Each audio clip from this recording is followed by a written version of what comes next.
Bien, bonjour à tous et à tous. Oula, ça fait un écho.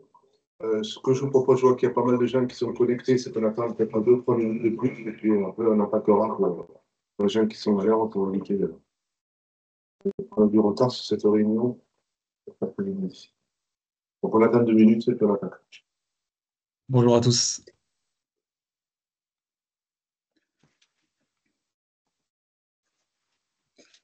Bonjour. Oui, bonjour, Pierre Magnier. Bonjour Sandra. Bonjour.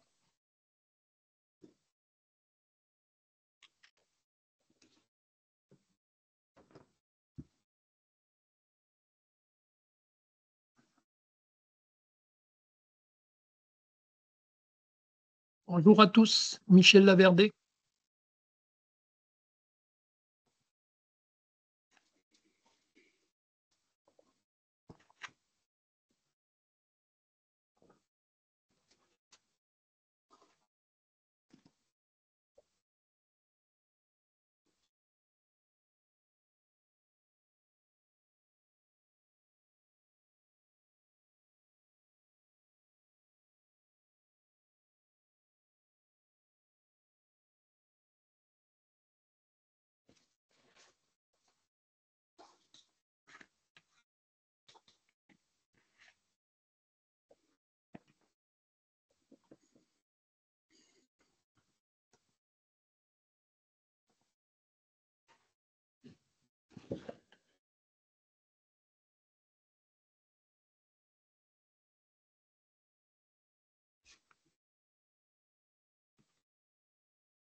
Bien, allez, bonjour à tous et bonjour à toutes ces nouvelles personnes qui nous sont jouées. Donc je vous propose qu'on attaque cette réunion de travail qui va nous amener à l'élaboration du document cadre du PV au sol. Donc aujourd'hui avaient été invités tous les présidents de communautés de communes. Alors c'est vrai qu'il se trouve qu'il y a une réunion au département aujourd'hui où les présidents de cantons avaient été sollicités. Donc c'est pour ça qu'il n'y a pas de président aujourd'hui. Il va y avoir quelques représentants des communautés. Donc bien sûr l'État, les OPA, les élus chambres. Donc aujourd'hui cette réunion elle a pour but, voilà, comme je disais, d'élaborer ce document cadre de PV au sol. Alors, juste peut-être rappeler en préambule, au-delà de ce sujet du PV au sol, de dire quand même que la Chambre d'agriculture, depuis plusieurs années, s'est investie auprès des agriculteurs, aussi des collectivités, pour les accompagner sur les solutions d'économie d'énergie. Et c'est vrai que ça fait partie des choses sur lesquelles nous travaillons, que ce soit les énergies renouvelables, le chaud solaire, les PV toitures, les tracteurs, les PV. L'agrivoltaïsme, c'est vrai que voilà, on parle souvent aujourd'hui, quand on parle de l'agriculture, du PV au sol, mais ça fait partie, sur ces qu'on travaille, mais ça ne fait pas partie que de ces sujets voilà, sur les énergies. Juste dire aujourd'hui que déjà la Chambre d'agriculture, depuis 2021, a réélaboré une charte sur le PV au sol. C'est vrai que ça faisait quand même plusieurs années qu'on était sollicité voilà, pour apporter des solutions et surtout donner un cadre. Donc on avait essayé de mettre une charte qu'on avait mis en place et qui n'avait pas office de cadre réglementaire pour autant. Donc, entre-temps, l'État a créé la loi d'accélération de la production d'énergie renouvelable qui s'appelle la PER de mars 2023, s'agissant du lien avec les activités agricoles et d'une part a défini l'agrivoltaïsme et ses modalités, et a d'autre part établi que les autres installations PV au sol dites compatibles avec l'activité agricole ne peuvent être implantées à dehors des surfaces identifiées dans un document cadre Donc la loi APER a décliné par un décret du 8 avril dernier sur ces 2 points. Donc selon cette réglementation, la proposition de document de cadre a été confiée à la Chambre d'agriculture. Donc c'est pour ça qu'aujourd'hui on vous sollicite pour lancer ce travail, sachant que voilà, il y a un travail qui soit rendu dans 6 mois, aussi, d'ici la fin de l'année, sur lesquels nous reviendrons vers vous quand on aura avancé. Et puis pour autant, je crois que vous avez tous la présentation qui va vous être faite. Vous serez susceptibles de nous solliciter ou d'interroger sur lesquels pour qu'on soit un peu plus précis dans le travail qu'on va faire, parce que c'est un travail qui comporte aussi collectivement entre vous et nous. Donc, je laisse peut-être la parole de suite à Laurent, le directeur. Donc, juste voilà, pour dire oui, que la visio qu'on est en train de faire est enregistrée. Pour éviter, même si on n'est pas très très nombreux, si vous avez des questions, si vous les posez tout au long de la présentation sur le chat.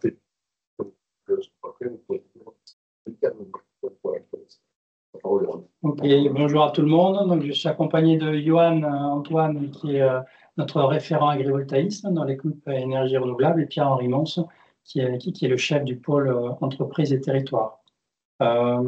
Peut-être, comme vous allez être de plus en plus nombreux, je pense, puisqu'on a vu certaines personnes qui allaient se connecter dans les minutes qui viennent, si vous voulez bien automatiquement mettre votre nom et la structure que vous représentez dans le chat, ça sera plus facile pour nous ensuite en guise de compte-rendu.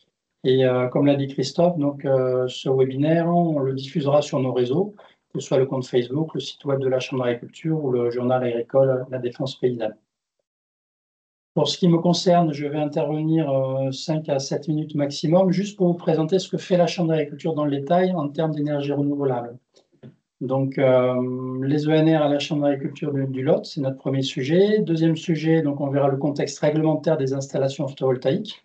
Là, c'est Johan qui prendra la parole et qui vous le présentera. Troisième point, l'agrivoltaïsme et sa définition et sa mise en œuvre. Ensuite, quatrième point, donc le document de cadre. Et là, c'est Pierre-Henri qui prendra la parole et qui vous le présentera. Je reviens donc à mon intervention. Que fait la Chambre d'agriculture en termes d'énergie renouvelable? Rapidement, cela fait à peu près 4 ans qu'on s'est emparé du sujet pour des raisons assez simples. C'est évidemment des raisons d'enjeux énergétiques sur les fermes, économie d'énergie, mais également opportunités de production, soit en autoconsommation, soit en revente, avec une complexité quand même sur ces sujets, à la fois techniques, réglementaires et économiques. C'est la raison pour laquelle on a créé une équipe que je vais vous présenter tout à l'heure. On réalise à la fois du conseil technique, c'est-à-dire que l'on voit les factures d'énergie à des exploitations agricoles. On réalise des études économiques, notamment en termes de retour d'investissement. On présente différentes solutions d'économie, on en parlera tout à l'heure, de production, d'autoconsommation et de revente, adaptées en fait à la structuration de l'outil, puisque ça peut être aussi bien une exploitation agricole qu'un outil de transformation, par exemple, voire une coopérative ou un bâtiment de collectivité territoriale. Et on met en relation avec des opérateurs de confiance. Quand on appelle un opérateur de confiance, c'est qu'on a éprouvé des méthodes ensemble, on les a expérimentées. Il y a une relation commerciale qui s'est construite et qui est durable dans le temps, parce qu'on le sait, il y a quand même beaucoup de concurrence sur le marché et beaucoup de ressortissants de la Chambre d'agriculture étaient sollicités en fait avec des offres très alléchantes de différents opérateurs. Et pour nous, en tant que Chambre d'agriculture, il convenait quand même de les conseiller, de faire un petit peu le ménage. Deuxième point derrière ce conseil autour du poste énergie et l'exploitation, c'est des orientations donc, sur les projets PV sol vers de l'agrivoltaïsme maîtrisé. Il y a 4 ans, tout le monde parlait d'agrivoltaïsme sans que le décret soit sorti. C'est la raison pour laquelle les responsables professionnels de la Chambre d'agriculture ont travaillé avec Johan, notamment et Pierre-Henri, et le groupe énergie du bureau pour réaliser donc, une doctrine et la diffuser auprès de nombreux d'entre vous, les collectivités territoriales notamment.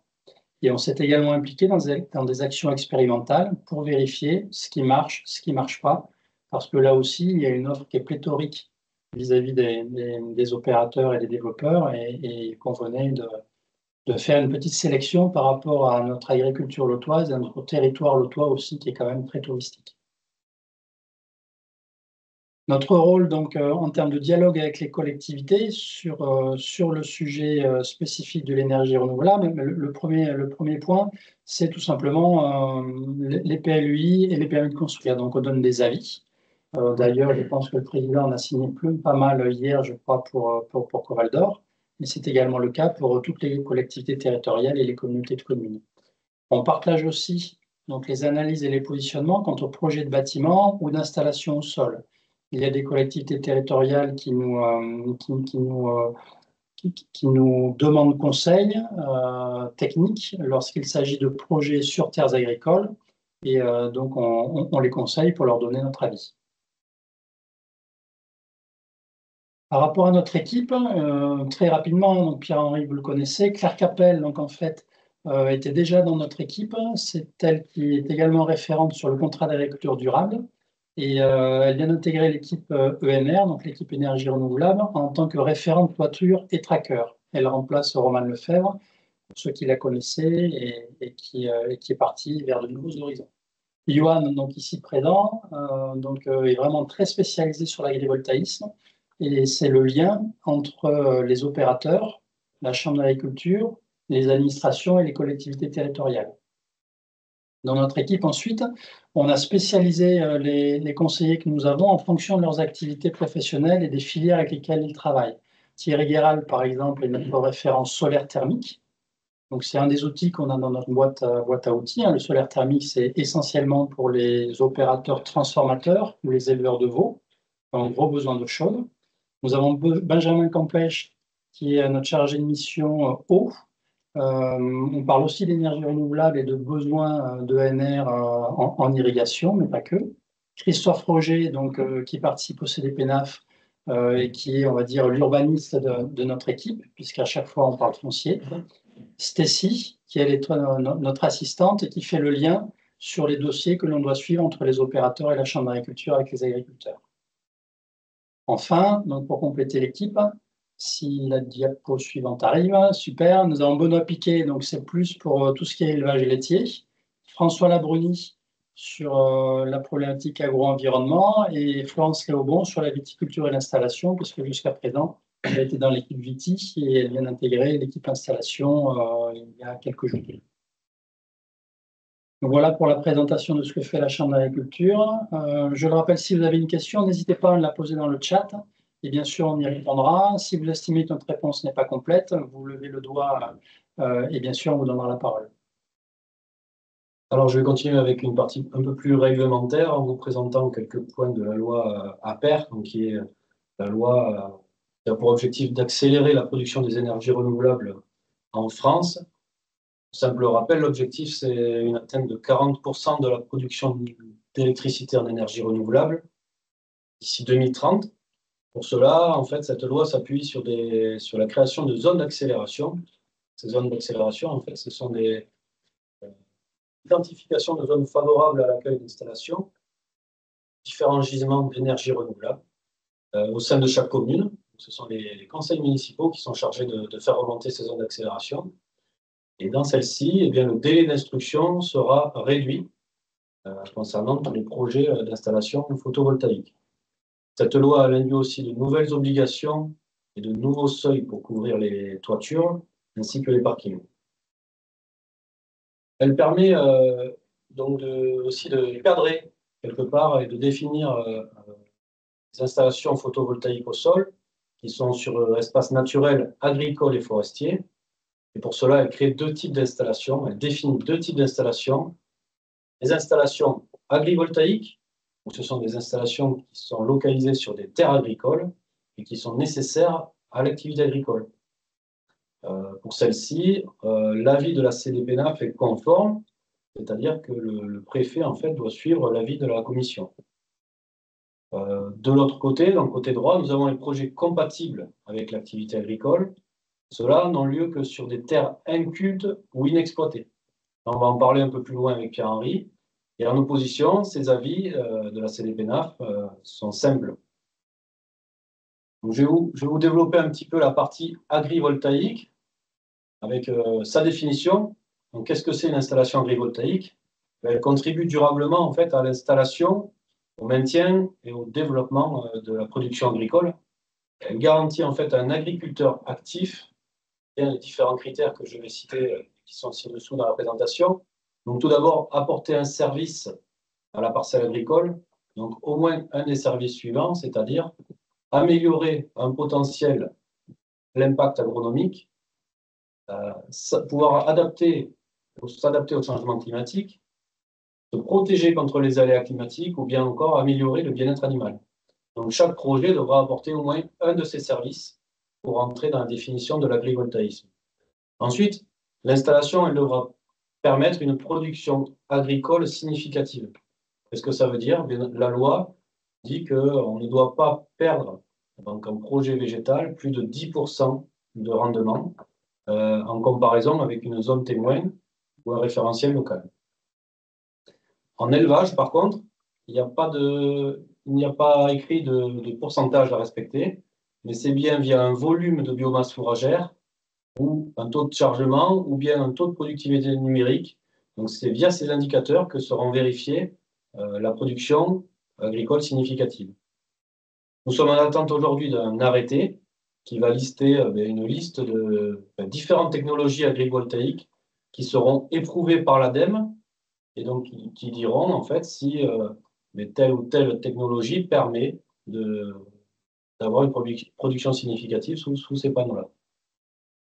Enfin, elle sera contrôlée par des organismes scientifiques ou techniques tout au long du projet de vie de l'installation. Donc ensuite, nous avons un critère de revenu durable. Ici sera vérifié que le revenu agricole ne baisse pas, donc en comparaison avant et après le projet photovoltaïque. Enfin, la production agricole doit rester l'activité principale à l'échelle de la parcelle agricole, c'est-à-dire qu'on ne doit pas, la superficie qui est rendue non exploitable par différentes installations, telles que les onduleurs, les chemins, ou bien d'autres cabanes de maintenance par exemple, soit en dessous de 10% de la superficie totale couverte par l'installation. Le design, donc c'est-à-dire les hauteurs, les interrants, les espaces au bout des rangées, doivent permettre une exploitation agricole normale, c'est-à-dire laisser libre passage des engins agricoles, de mécanisation, ou bien encore libre passage des animaux et la sécurité, bien sûr. L'installation, si elle est supérieure à 10 MW crête, doit avoir un taux de couverture, c'est-à-dire que les panneaux projetés au sol ne doivent pas être supérieurs à 40% de la parcelle implantée en panneau photovoltaïque. Et toutes ces installations doivent être réversibles. Alors, on a déjà une première question par rapport à l'organisme scientifique ou technique qui viendrait assurer le contrôle.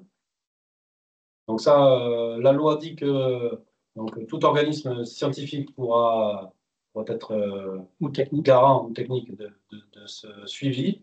La Chambre d'agriculture peut aussi être, bien sûr, tel organisme. Donc c'est clairement encadré, hein. Il ne faut pas que l'opérateur en question soit jugé partie sur le projet. C'est un organisme évidemment extérieur. Il y a un arrêté tout récent là, du 5 juillet définit ce que doit contenir le rapport de contrôle.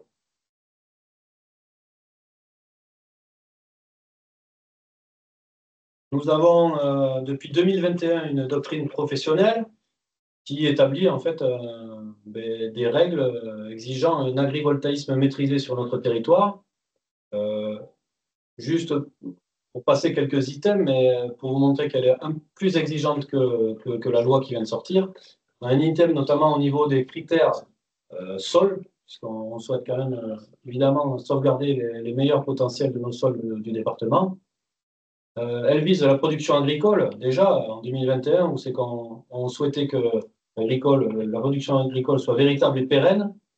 Et en ça, on voulait déjà avoir un suivi annuel et pluriannuel qui permettent de le vérifier et de constater que cette activité agricole, eh bien, elle persiste malgré l'installation des panneaux photovoltaïques. Et nous conventionnons en fait de façon tripartite avec les opérateurs, la Chambre et l'exploitant dans une convention tripartite qui permet en fait de rédiger les devoirs de chacun et d'y inclure ce suivi que chacun signe et s'engage à respecter. Il y a un item sur le partage des ressources. Nous souhaitons équitable entre l'agriculteur et le propriétaire, mais nous travaillons à ce qu'un ruissellement puisse bénéficier à des organismes agricoles de développement ou de solidarité en local, qui peut favoriser une acceptation locale du projet. On donne des préconisations au niveau des structures, donc du design qui a été établi par la loi, mais sans avoir réellement d'items sur les structures réelles. Donc en fait, nous, ce qu'on va regarder, c'est que l'activité agricole s'adapte, que le panneau photovoltaïque s'adapte à l'activité agricole. C'est très important qu'il y ait une complémentarité entre en fait, la technologie photovoltaïque et l'activité agricole qu'il y a dessous. Nous proposons aussi des investissements techniques et matériels qui permettent d'asseoir davantage l'activité agricole qui aura lieu sous ces panneaux photovoltaïques. Et puis, sur le point complémentaire, c'est dans la convention tripartite donc, qui lie l'opérateur énergéticien, l'agriculteur et la chambre d'agriculture. Il est adressé aussi des conditions de pérennité, c'est-à-dire il y a des indicateurs qui sont alloués pour la conduite agricole sur le site. Et si ces indicateurs ne sont pas respectés, donc il y a des modalités qui peuvent amener à terme à dessaisir l'exploitant agricole qui a une convention sur ce site-là, à le dessaisir pour éventuellement le remplacer si jamais donc il n'assure plus une activité agricole satisfaisante.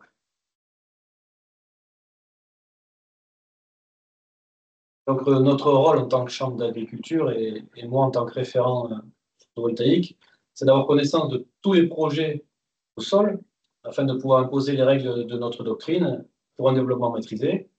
Et bien sûr, après, suivre l'élaboration de tous les projets avec cette exigence tout du long de la vie des installations. Notre public sont évidemment des agriculteurs exploitants et des opérateurs énergétiques et énergéticiens, qui sont des sociétés de développement ou d'installation photovoltaïque. Avant de passer la parole à Pierre-Henri, je me permets juste de rappeler la consigne, s'il vous plaît. Est-ce que dans le chat, pour ceux qui ne l'ont pas fait, vous pouvez mettre votre nom et la structure que vous représentez. Ça nous facilitera le compte rendu, s'il vous plaît. Pierre-Henri, si tu veux bien nous parler du document cadre. Oui. Donc là, on parle de cette seconde catégorie de fait d'installation photovoltaïque au sol qui se définit en fait en négatif, entre guillemets, c'est-à-dire c'est sur ce qui n'est pas agrivoltaïque. Donc on va parler de projets compatibles avec l'activité agricole. Alors vas-y. Donc la particularité, c'est que la loi donc définit que ces projets-là ne pourront voir le jour que sur certaines surfaces, donc parmi les surfaces agricoles, naturelles et forestières. Et ces surfaces-là donc doivent être présentes, définies dans un document cadre donc départemental qui est arrêté par la préfecture. Donc, aucun ouvrage photovoltaïque hors installation agrivoltaïque donc, ne pourra être implanté en dehors de ces surfaces identifiées dans un document cadre. Et donc, la loi définit, vous avez là dans le texte de loi, que ce document doit être sur proposition de la Chambre d'agriculture, d'où notre échange de l'instant. Alors, qu'est-ce qu'on va retrouver comme type de surface, en fait, dans ce document cadre? Il y a trois points essentiellement. Donc, l'état d'inculture au titre du décret se définit soit par des sols qui sont réputés incultes de manière structurelle, d'une certaine façon, que ce soit pour des raisons topographiques, pédologiques ou climatiques, ou le sol, donc, il est mis en évidence qu'il n'est pas exploité depuis une durée minimale de 10 ans. Donc cette période, elle n'est pas glissante. La loi définit en fait que les 10 ans en fait, démarrent en mars 2013, c'est-à-dire réellement donc 10 années avant la date de la loi de mars 2023. Sur ces deux premières catégories, donc sol inculte ou non exploité depuis minimum 10 ans, c'est une identification à la parcelle cadastrale. Et dans le texte, donc, complète ces deux premières catégories une liste de surfaces qui sont énumérées donc, à l'article 111-58, qui doivent être également, enfin, qui peuvent être également inclus donc, dans le document cadre. Quelques exemples par rapport à ça, on va y retrouver des anciennes carrières, par exemple, qui ont retrouvé une vocation agricole. On pourra y retrouver des délaissés d'aérodromes. On pourra y retrouver voilà, d'autres sites, par exemple des anciens terrains militaires. Donc voilà, c'est une liste d'une quinzaine de typologies de sites spécifiques qui peuvent donc rentrer dans le document cadre, mais encore une fois, donc pas de manière automatique. D'autant plus que cette liste complémentaire ne doit pas porter préjudice aux deux premières conditions qui sont énumérées plus tôt, donc sol inculte et sol non exploité depuis 10 ans. Peut-être juste un petit pas de côté à ce stade-ci pour préciser quelle est la correspondance ou le lien avec les zones d'accélération, donc qui est l'exercice qui a été confié aux mairies avec l'accompagnement des collectivités territoriales de ciblage donc de gisement en fait. Hein. Excuse-moi Pierre-Henri, on a deux questions. Est-ce que les landes du COS pâturées sont considérées comme exploitées? Et deuxième question, comment prouver qu'une parcelle est non exploitée depuis plus de 10 ans? Donc, c'est deux sujets qui sont directement liés à cette définition de parcelle non exploitée depuis plus de 10 ans, parce qu'on sait très bien que sur le département, il y a des parcelles qui ne sont pas exploitées, mais ça ne veut pas dire que ce sont de mauvaises terres agricoles.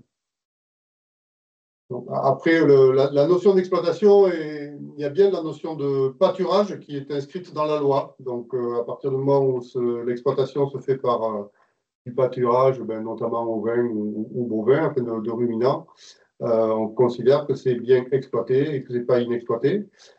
Le deuxième point, comment prouver qu'une parcelle est non exploitée? En fait, c'est tout l'exercice d'élaboration du document cadre. Donc, là, sur cet item-là, il y a un travail qui a été qui est engagé à l'échelle régionale pour produire donc les couches successives de parcelles, notamment déclarées PAC, donc couches cumulées sur les 10 millésimes, qui permettront donc de constituer cette couche cartographique de parcelles inexploitées. Il peut y avoir besoin, dans un second temps, après d'un réglage fin, entre guillemets, considérant que la déclaration PAC n'est pas forcément suffisante. Donc, je pense qu'on a répondu également à ta question, Pierre, Sylvain, sur le lien entre sol dit non exploité et déclaration PAC. On peut peut-être revenir sur la zone d'accélération. Oui, c'est bon. Merci. Ok, on peut peut-être revenir donc sur les zones d'accélération, parce que c'est vrai que ça se tamponne un peu entre la loi APR et ces zones d'accélération, et il y a pas mal de représentants des Comcom, et c'est un sujet pour le moins épineux. Voilà, donc juste préciser qu'il s'agit déjà de périmètres distincts. Le ciblage des zones d'accélération, donc c'est un recensement de gisements pour l'ensemble du panel des énergies renouvelables. Alors que là, quand on parle du document cadre, on va parler déjà que d'énergie photovoltaïque et en plus de ça, que d'énergie photovoltaïque au sol. Ensuite, donc s'agissant des installations photovoltaïques, en effet, donc, les zones d'accélération englobent une variété de sites, bien entendu, notamment les toitures, des espaces artificialisés, en particulier ceux qui sont sous gestion donc des collectivités publiques telles que les mairies ou les Comcom ou Comaglo. Alors que le document cadre, donc, lui, porte réellement sur des installations strictement au sol, donc, et uniquement sur les espaces naturels, agricoles et forestiers. Pour les zones d'accélération, ça pourra être, par contre, des espaces anthropisés ou artificialisés. Ensuite, quid pour autant, donc, si certaines zones d'accélération fléchées des projets ou du potentiel de projet pour du photovoltaïque au sol, après notre réponse, c'est déjà de dire que préférentiellement, il faudra orienter ces sites-là vers des projets qui soient agrivoltaïques. Dans ce cas, on sera hors document cadre. Et ensuite, l'autre point, c'est que si c'est fléché donc, en zone d'accélération, voilà, c'est juste un rappel, une précision sur les avantages ou les incitations. Et bien, en fait, ça permettra d'aller plus vite ensuite sur le projet, puisque la définition de la zone d'accélération, elle, doit faire l'objet d'une concertation. Donc, ça veut dire qu'il n'y aura pas de concertation locale nécessaire, supplémentaire au moment du projet.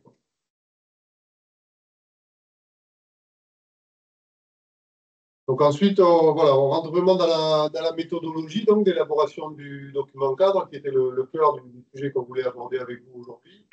Donc simplement préciser que ce dialogue, on l'a déjà initié lors du Salon Énergie, donc que la Chambre d'agriculture a organisé le 20 février dernier à Gramma.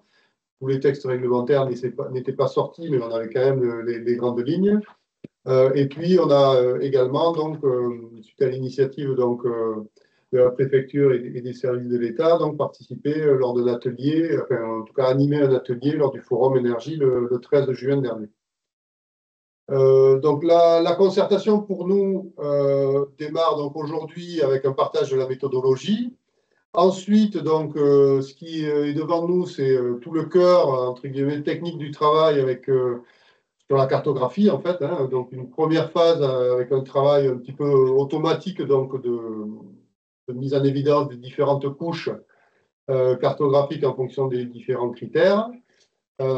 Et puis, derrière, donc, une seconde phase, après une phase plutôt, entre guillemets, automatisée, ou par couche entière, un travail un peu plus fin d'écrémage sur les surfaces qui resteraient. Donc, sachant qu'on va bien travailler par exclusion itérative, en fait.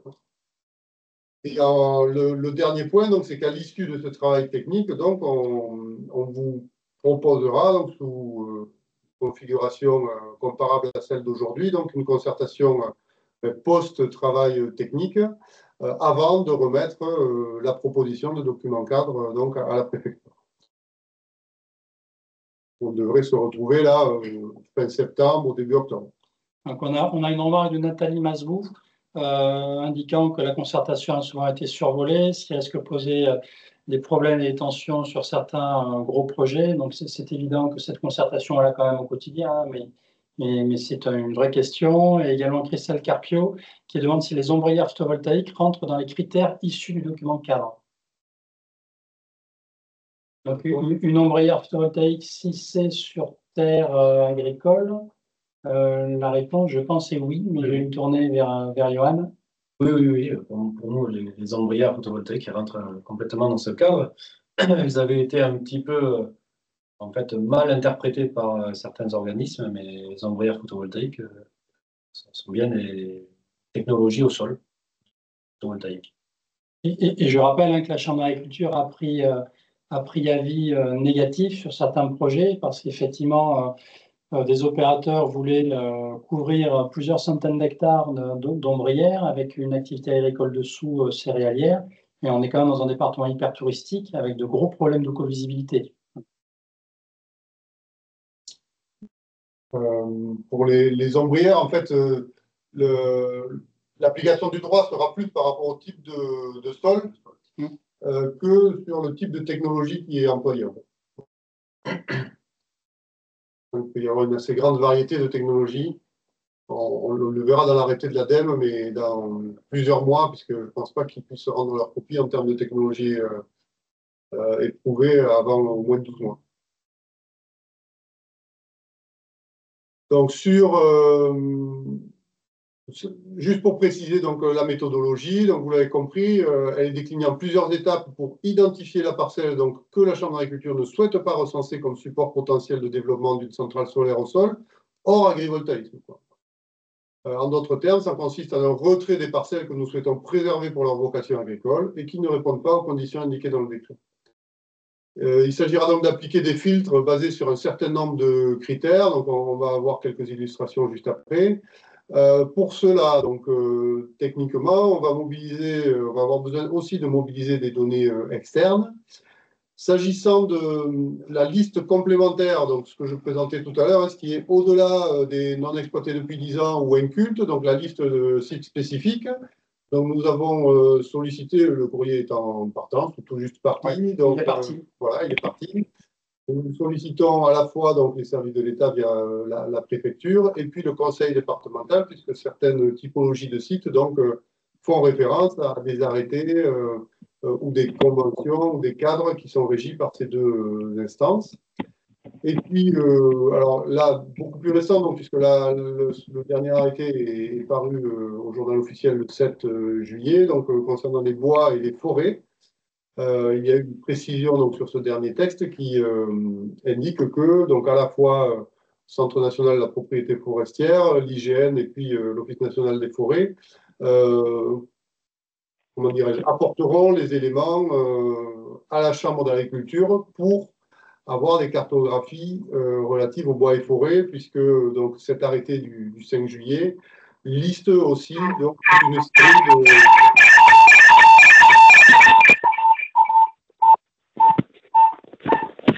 Merci de bien avoir coupé le micro. Oui, après, il y a aussi quelqu'un qui s'est connecté sur le portable. Tant que j'y suis, excuse-moi de t'interrompre, Pierre-Henri, mais il y a une question de Christelle Carpio. Donc, qu'en est-il des projets de permis de construire déposés à ce jour dont les décisions seront prises après adoption du document cadre? Bon, je vois Alexandra Bobino qui pourra peut-être préciser ça, mais pour ma part, ce que j'ai compris, c'est que le cadre réglementaire qui s'applique, c'est celui en vigueur à la date de dépôt du permis de construire, en fait. Et donc, aujourd'hui, le cadre réglementaire, il englobe à la fois donc, la loi de mars 2023 et le décret donc, d'avril 2024 qui définit l'agrivoltaïsme et qui confie la réalisation du document cadre. Par contre, on va le voir tout à l'heure avec une frise chronologique. Il est vrai donc qu'entre la parution et l'application du décret et puis ensuite l'arrêté du document cadre, même plus précisément donc, un mois après le document cadre, donc c'est ce que vous avez là à l'écran. Donc on est aujourd'hui dans une période de flou, ou en tout cas d'un certain vide, entre guillemets, puisque des projets donc, non agrivoltaïques aujourd'hui ne sont pas obligés de passer par la case CDPNAF en avis conforme, et pour autant donc, peuvent émerger, être présentés aujourd'hui en fait, sur l'ensemble du territoire départemental, puisque le document cadre n'est pas en vigueur. Et donc, ce qui crée voilà, une situation de difficulté et de vigilance avec une nécessaire donc, saisine ou autosaisine donc, de la CDPNAF pour pouvoir porter avis donc, sur l'ensemble de ces projets. Pour autant, cet avis restera, enfin, ne peut être qu'un avis simple. Alexandra Bobino, est-ce que vous voulez apporter un complément? Oui, bonjour. Donc, oui, c'est ce que disait M. Mons. En effet, en fait, c'est un peu au porteur de projet de définir son projet. Soit il rentre dans le cadre de l'agrivoltaïsme, donc il doit, à partir du 9 mai, respecter toutes les préconisations, enfin, ce ne sont pas les préconisations, mais tout ce qui est dans le décret agrivoltaïsme. Mais jusqu'à l'apparition du document cadre et même un mois après, en fait, jusqu'à ce moment-là, on peut encore avoir des projets compatibles avec une activité agricole. Donc, c'est ce qu'on voit jusqu'à présent. Donc, le régime actuel continue de s'appliquer tant que le document cadre n'est pas sorti et avec un mois en plus. Donc, on peut avoir ces doubles projets. Pour l'instant, c'est au porteur de projet de définir son projet. Merci. Donc voilà, sur cette méthodologie donc, illustrée là, avec ce graphique, donc, pour expliquer donc, le processus itératif en fait, d'exclusion de certaines surfaces pour parvenir à ce que seront les surfaces donc, à terme inclus dans le document cadre, donc celles qui sont compatibles à du photovoltaïque compatible avec l'activité agricole. Donc, on démarre par une première étape donc, pour les non exploités depuis 10 ans. Ensuite, on exclut tout ce qui est zone artificialisée. En troisième étape, donc c'est la liste spécifique des sites exclus donc, par le fait du décret. Et puis une quatrième étape sur les zones naturelles, donc également avec des niveaux de préservation donc, à respecter. La dernière étape, l'étape 5, en fait, est une étape d'une certaine manière de réglage fin, ou en tout cas de prise en compte de certains enjeux de potentiel agricole. C'est cette méthodologie en fait qu'on va opérer dans les mois qui viennent.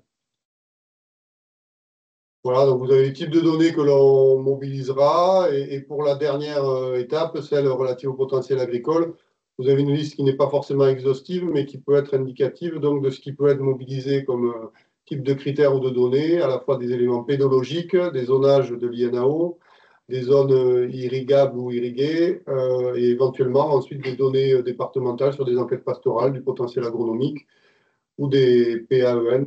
Voilà. Alors, deux questions très judicieuses. La première, donc, de Francesco Testa, quelle est la portée juridique de ce document cadre? On pourra bien sûr y répondre très précisément. Et la seconde, au niveau départemental, est-ce qu'on constate une augmentation significative des dépôts de projets de parcs PV compatibles avec une activité agricole? Donc, sur le nombre de dossiers et l'évolution, Johan pourra répondre. Et sur la question de M. Testa, Pierre-Henri répondra. Ce qu'on assiste, c'est sûr, c'est une augmentation du nombre de dossiers ou de projets, en tout cas, photovoltaïques au sol. Je ne dirais pas qu'elle est dans une proportion plus forte dans le PV compatible. Finalement, on a quand même pas mal de projets agricoles photovoltaïques. Mais je pense que par contre, au niveau permis de construire, et là, nous, on n'a pas la vue là-dessus sur tous les permis, c'est plutôt la DDT. Et les communes, évidemment. C'est plutôt eux qui sont à même de le savoir. Et je pense qu'il y en a effectivement qui ont essayé de passer au travers des mailles en proposant un projet PV compatible sans s'occuper de l'agrivoltaïsme dans le flou de l'attente de ce document cadre. Après, sur les 4 dernières années, bon, il est clair qu'il y a eu une évolution significative du nombre de projets, avec des opérateurs qui proposent toujours des options pour rentrer dans le cadre, hein, c'est une évidence. Néanmoins, moi, ce que je voudrais signaler, c'est qu'on a un facteur limitant qu'ils connaissent, c'est la distance au poste source. On a un département qui est peu pourvu en matière de poste source, et donc c'est un vrai facteur limitatif qui nous protège quelque part, notamment sur les terres agricoles. Puisque plus on fait d'agrivoltaïsme, plus cette distance au poste source est importante en termes de modèle économique, puisque plus le poste source est loin, plus ça coûte cher. Sur la deuxième question de M. Testa, par rapport à la portée juridique, Pierre-Henri, du document cadre. C'était ce qui était indiqué un tout petit peu préalablement, hein, c'est directement dans le texte de loi donc APER, donc très clairement ne peuvent voir le jour, ne peut voir le jour un projet photovoltaïque au sol s'il n'est pas agrivoltaïque, strictement que sur les surfaces incluses dans le document cadre. Voilà. Donc, aucune possibilité de faire une installation au sol en dehors des surfaces du document cadre, sauf en passant par la définition et les critères de l'agrivoltaïsme. C'est pour ça que ce document cadre est vraiment essentiel et la concertation également. Au final, c'est Madame la préfète qui aura le dernier mot de toute façon. Oui, alors je précise, sur les espaces naturels, agricoles et forestiers, bien entendu. Après, sur les parkings ou etc., là, par contre, c'est tout autre chose. Donc, sur d'autres espaces anthropisés ou artificialisés. Donc oui, ben voilà, le décret donc, qui a précisé la loi APER donc, est paru le 9 avril dernier, fixe, donc, c'est la loi d'ailleurs qui fixait donc, 9 mois pour élaborer le document cadre. Donc 9 mois, ça nous conduit au 9 janvier 2025 au plus tard, qui est la date limite donc, à laquelle, donc, au plus tard, la Chambre d'agriculture donc, doit remettre sa copie, entre guillemets, à la préfecture. Ensuite, quand les services de l'État reçoivent ce document, s'ouvre une période de 6 mois, pareil, donc maximum. Par contre, avec 2 mois obligatoires de consultation donc, des parties prenantes, que sont les collectivités, la profession agricole et puis ceux qui peuvent représenter donc, les énergéticiens, la profession, tout ce qui est autour de l'énergie. Et donc, si on prend les 6 mois à plein, cela nous mène donc au 9 juillet 2025 pour la publication donc, par le service de l'État, par la préfecture, donc, dans un arrêté préfectoral de ce document cadre qui ensuite donc, s'impose au bout d'un délai de 1 mois. Voilà. Est en vigueur au bout d'un délai d'1 mois. Donc, Alors, on n'est pas très nombreux, donc on peut ouvrir une partie de questions-réponses. Donc, n'hésitez pas à prendre le micro si vous le souhaitez.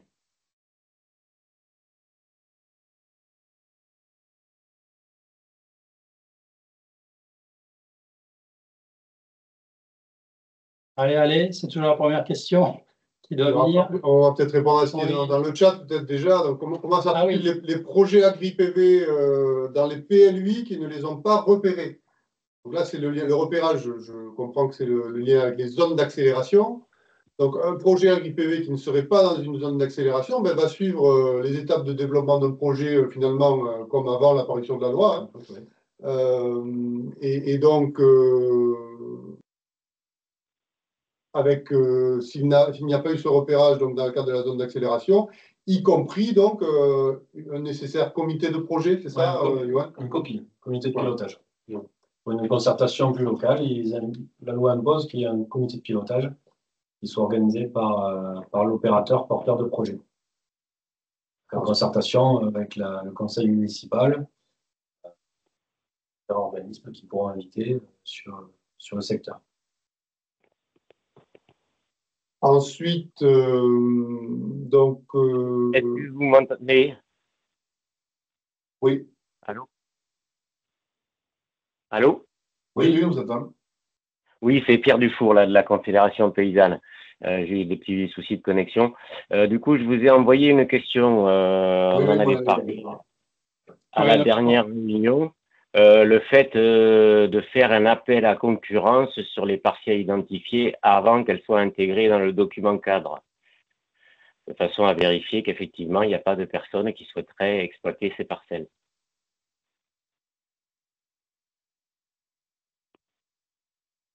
Sachant que quand même ces parcelles elles doivent continuer à être exploitées. Donc, si elles rentrent dans le cadre, elles doivent continuer à être exploitées. Voilà.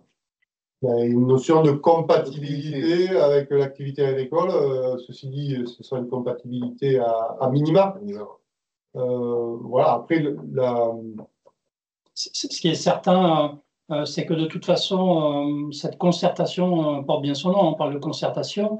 Donc, je pense notamment à la SAFER, je pense aux communautés de communes, je pense à différents opérateurs. Il est clair que lorsqu'on aura identifié cartographiquement et statistiquement quelque part des parcelles, il faudra aller sur place pour vérifier s'il y a un potentiel agricole ou pas. Et s'il y a potentiel agricole, est-ce qu'il est important, faible ou nul? Donc, ça répond en partie à votre question, mais l'idée de mise en concurrence, en tous les cas, au sens juridique où on l'entend, ne pourra pas être mise en place. Non, d'autant plus que le document cadre ne flèche pas. Enfin, toutes les parcelles du document cadre ne feront pas l'objet d'un projet, d'une installation, en fait. Hein.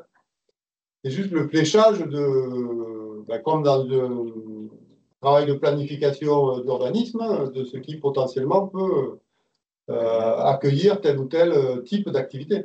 Je vois une autre question de Michel Laverdé. Donc, je rappelle, le webinaire est enregistré. Donc, effectivement, nous l'enverrons à tous les participants, y compris ceux qui n'auraient pas pu se connecter, de telle sorte qu'ils puissent avoir accès à toute l'information. Est-ce qu'il y a d'autres questions? Oui, Michel Laverdé. Oui, bonjour. Est-ce que vous m'entendez? Très bien, oui. Oui, j'avais une question par rapport à l'agrivoltaïsme. Ça m'a peut-être échappé. Est-ce qu'il y a des surfaces maximum d'utilisation de parcelles agricoles sur des projets? La deuxième question qui rapporte à celle-là, quelle capacité de se raccorder sur des lignes HTA? Parce que sinon, bon, pour le vivre actuellement sur des postes, par exemple 18 km de chez nous, Montfaucon, pour aller à Gourdon, c'est 1,5 million à 1,8 million d'euros. Donc, quel opérateur fera ça pour un agrivoltaïsme?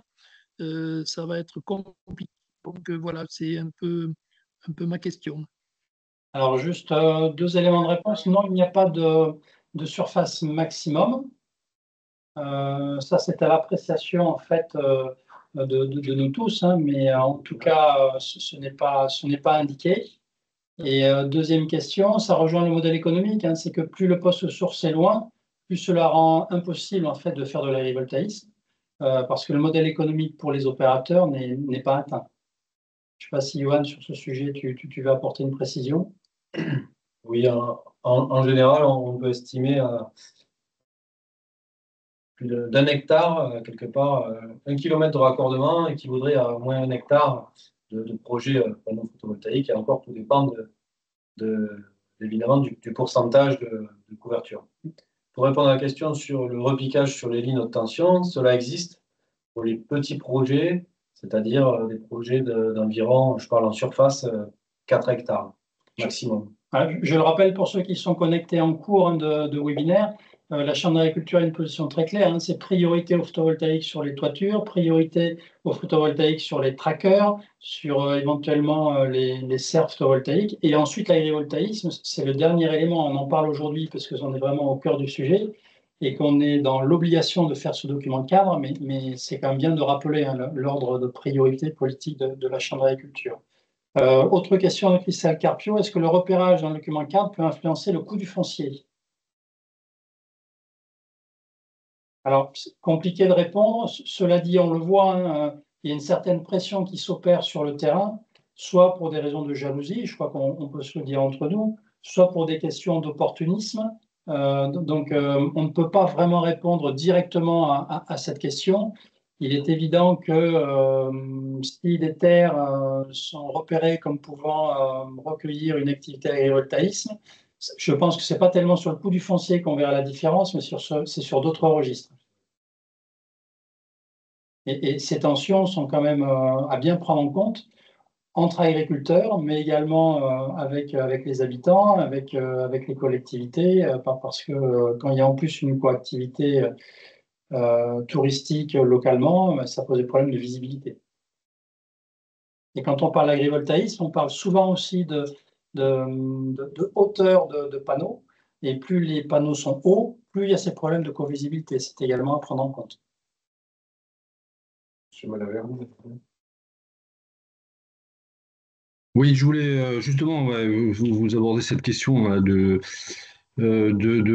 comment dire, durant cette phase de concertation, enfin comment dire, d'élaboration du projet du document cadre, la concertation avec les collectivités, notamment avec les EPCI, elle va être très importante parce que justement, il s'agit de se mettre aussi en cohérence avec le règlement écrit des PLUI et dans lequel on peut être amené à définir des prescriptions par rapport à la hauteur des installations, par rapport à la visibilité avec des sites, avec éventuellement comment dire, des zones urbanisées. Donc voilà, il est important qu'on ait une phase, même si le délai va être très court, mais qu'on ait une concertation étroite avec les EPCI.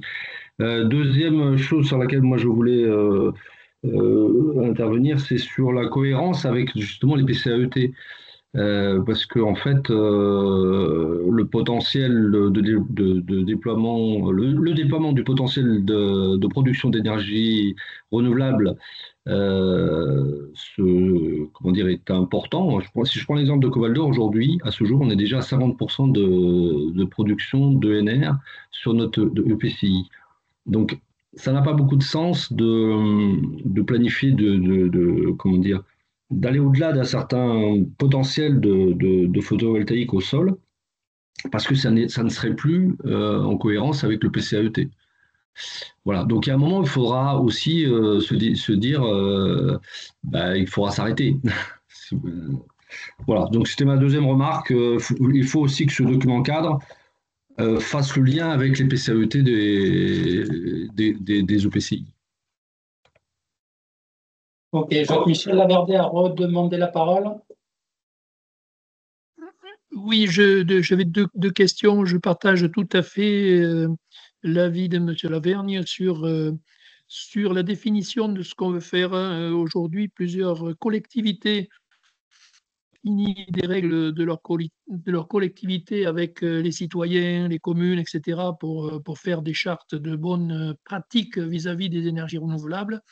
Donc, je crois que il faudra y travailler aussi ensemble, même avec la Chambre d'agriculture, pour savoir exactement qu'est-ce que l'on peut produire sans dénaturer totalement les paysages qui font la valeur de notre territoire. Et ma deuxième question, j'ai souvent posé la question au service de l'État, chaque fois qu'ils nous réunissent. Dans la loi APER, il y avait une ligne qui concernait le partage des valeurs. Le partage des valeurs devait servir aux collectivités pour mettre en place des actions concernant la sobriété énergétique, les bâtiments, etc. Et aussi améliorer des actions concernant la biodiversité. Aujourd'hui, on ne voit pas du tout arriver ces décrets. Je ne sais pas où c'est qu'ils en sont. Est-ce qu'on a un peu cette idée au niveau de ce que vous portez avec la Chambre d'agriculture ou non? Alors, en réponse, on peut simplement dire que dans le décret, il était prévu qu'il y ait un document spécifique sur ce partage de la valeur, sauf que avec les problèmes législatifs actuels que vous connaissez, je crois que malheureusement, on va attendre la composition du nouveau gouvernement pour avoir ces documents. Pierre-Henri a peut-être d'autres infos sur le sujet. Donc c'est ça, il y avait un projet de décret qui avait circulé sur cette thématique-là, mais en fait, il n'y avait pas de consensus derrière, donc le gouvernement avait arrêté ce processus, et par contre, avait été initié un projet de loi qui regroupait, par contre, un peu plus un consensus, mais avec donc différents groupes politiques qui avaient repris la main là-dessus. Le gouvernement disant donc il laissait la main entre guillemets au travail parlementaire sur ce point-là. Mais ça, c'était avant les épisodes d'élection que l'on a vécu. J'en profite tant que j'ai la main levée pour vous poser une dernière question. Dans le travail que vous allez faire à la Chambre d'agriculture sur le repérage et l'accompagnement des agriculteurs, quelle est la relation avec la SEM concernant les installations à venir partagées au niveau du territoire plutôt que d'intervenants extérieurs qui n'auraient en fait aucune relation avec le territoire? En fait, on peut construire toute relation possible, il n'y a aucun souci. Je pense que rendez-vous a été pris pour pouvoir en discuter, Pierre-Henri me le confirme. Donc, côté Chambre d'agriculture, ça ne pose aucun problème. Je rappelle qu'on donne priorité effectivement aux opérateurs locaux, vous avez raison de le souligner. Alors, quand on dit opérateurs locaux, c'est, on va dire, du Grand Sud-Ouest, enfin du Lot quand c'est possible, puisqu'on a des partenaires lotois, notamment sur le PV toiture, département limitrophe, Grand Sud-Ouest. Et sur le solaire thermique, par exemple, dans notre boîte à outils, on a été obligé de faire, mais il y a de cela 3 ans et demi, avec un opérateur étranger, donc belge, parce que nous n'avions pas trouvé de solution technique française. Et on a d'ailleurs équipé déjà, je pense, une bonne quinzaine d'élevages. Et je ne sais pas si ça répond à votre question, mais le rendez-vous avec la SEM, a priori, je ne sais pas s'il est fixé, mais il est prévu, il est demandé. Non, mais il est prévu, mais après, pour autant, ce qu'on nous demande aujourd'hui, c'est un document de cadre sur lequel on va définir des zones. Après, oui, bien sûr. C'est pas nous qu'on va choisir les opérateurs qui mettra dessus, quoi. Nous, c'est le zonage. Nous, on reçoit des projets, pas forcément des opérateurs. Est-ce que ça répond à votre question? Oui, oui. OK. Pour la question de Christelle Carpio, quelle est la place du document cadre dans la hiérarchie des normes des documents de planification? Donc, c'est peut-être plutôt les services de l'État qui répondront par rapport aux liens SRADET, SCOT, PCAET, PMI. Tel que je peux me risquer, moi, à l'interpréter et à le lire, c'est que le document cadre ne va encore une fois qu'indiquer où potentiellement peuvent voir le jour des installations au sol qui ne soient pas agrivoltaïques, mais ne va rien imposer en termes réalisation de projet par rapport aux autres cadres qui sont calés, quoi. Donc, en effet, il pourrait peut-être y avoir dans le document cadre des zonages qui sont indiqués, mais si ensuite c'est contraire à un SCOT ou à un PCAET ou à un PLUI, normalement, ça ne devrait pas trop l'être quand même, parce que vu les sources de données et les différents filtres qu'on va appliquer, on devrait quand même retomber sur quelque chose qui est relativement conforme. Mais de toute façon, voilà, c'est pas parce que ce sera...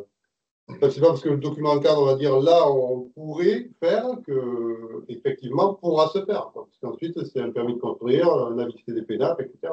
Madame Bobineau, est-ce que vous voulez compléter? Non, c'est ce que. Non, pas beaucoup plus, mais en effet, il y a la double distinction. Ce qui est dans le document cadre, ça ne va pas à l'encontre de dans ce qu'il y a dans les documents d'urbanisme. Donc, il y a des parcelles qui seront, qui ont été identifiées dans les documents d'urbanisme, notamment PLUI, dans les zones ENR. Bon, elles seront, on va dire, privilégiées dans le document cadre à condition qu'elles respectent, qu'elles ne soient pas exploitées au niveau agricole ni inculte. Mais bon, à part ça, il n'y a pas de. On ne peut pas aller au contraire de. Donc, il faudra bien avoir une analyse au cas par cas. Enfin, si possible, évidemment, vérifier avant, mais ce sera une analyse au cas par cas pour vérifier la compatibilité avec les documents d'urbanisme et de planification. Ok. Oui, une autre manière d'y répondre, c'est que des espaces qui auraient été fléchés dans des documents de planification d'urbanisme pour accueillir du photovoltaïque au sol, nous, on a tendance à répondre que rien n'empêche d'y faire de l'agrivoltaïsme. Dans ce cas, ça n'a pas besoin d'être dans le document cadre. Pierre Dufour pose une question. Quel est le lien avec la CDF pour l'établissement du document cadre? Alors, pour nous, Chambre d'agriculture CDF, c'est Chambre d'agriculture France. Je ne sais pas si pour M. Dufour, c'est la même chose. En tout état de cause, ce que l'on peut dire, c'est qu'on est en lien avec CDF. On travaille même, je ne vais pas dire quotidiennement, mais au moins toutes les semaines avec eux. On fait partie du groupe pilote sur ce sujet. Et la méthodologie, en fait, sera très certainement la même méthodologie partout dans les départements de France. Allô? Oui. Oui, moi, la CDAF, c'est la Commission départementale d'aménagement foncier. Il n'y a pas de lien spécifique, si ce n'est peut-être dans la liste des sites spécifiques, là, des liens par rapport, et encore, j'en suis pas certain.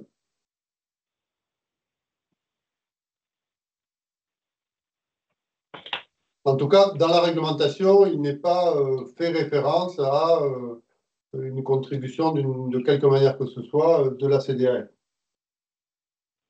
Ok, c'est en lien aussi avec ce que je disais tout à l'heure par rapport à la remobilisation de parcelles inexploitées et éventuellement de mettre des procédures de mise en concurrence et de voir s'il y avait des personnes qui souhaitaient exploiter ces parcelles. Non, mais par contre, je pense que ce qui a été dit au départ, alors peut-être que vous n'êtes pas arrivé au départ, mais aujourd'hui, sur les terres non exploitées depuis 10 ans, aujourd'hui, c'est là où il faut qu'on regarde aussi, parce qu'il y a des terres, certes, qui ne sont pas exploitées, mais parce que voilà, il y a des problèmes d'indivision et qui font qu'elles ne sont pas en culture alors qu'elles mériteraient de l'être. Donc ça fait partie des choses sur lesquelles il faut qu'on travaille voilà, dans ce document. Ce n'est pas parce qu'elles ne sont pas exploitées qu'elles n'ont pas de valeur agronomique et qu'elles ne pourraient pas être. Voilà, c'est bien vérifié qu'elles n'ont pas de preneurs potentiels. Oui, mais c'est ça, on est d'accord là-dessus, parce qu'on peut se retrouver avec voilà, des terrains d'indivision qui ont une vraie potentiel agricole et qui ne sont pas exploités. Aujourd'hui, pour avoir l'opportunité de rentrer dans ce cadre, c'est ce qu'on ne souhaite pas. Bon, je ne sais pas si on a fait le tour, s'il y a d'autres questions. Je crois que par contre, voilà, s'il y a des questions qui vous viennent, on est toujours à disposition. Pierre-Henri, fait un peu moins de questions. Madame Carpio, je crois que vous voulez poser une question, posez-la directement à l'oral si vous voulez. Non? Ok. Et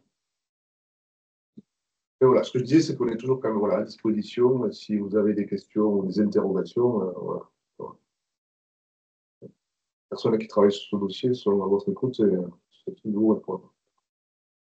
Bon, mais je vous propose qu'on en arrête là. En tout cas, merci pour ceux qui ont été là. Merci pour les échanges. Et puis voilà, on va essayer de rester collectivement pour réussir ce document cadre. Allez, bonne journée à tous. À bientôt. Bonne journée, au revoir. Oui. Merci, au revoir. Au revoir à tous et à toutes. Au revoir. Au revoir. Au revoir.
Comme le téléphone, se méfier.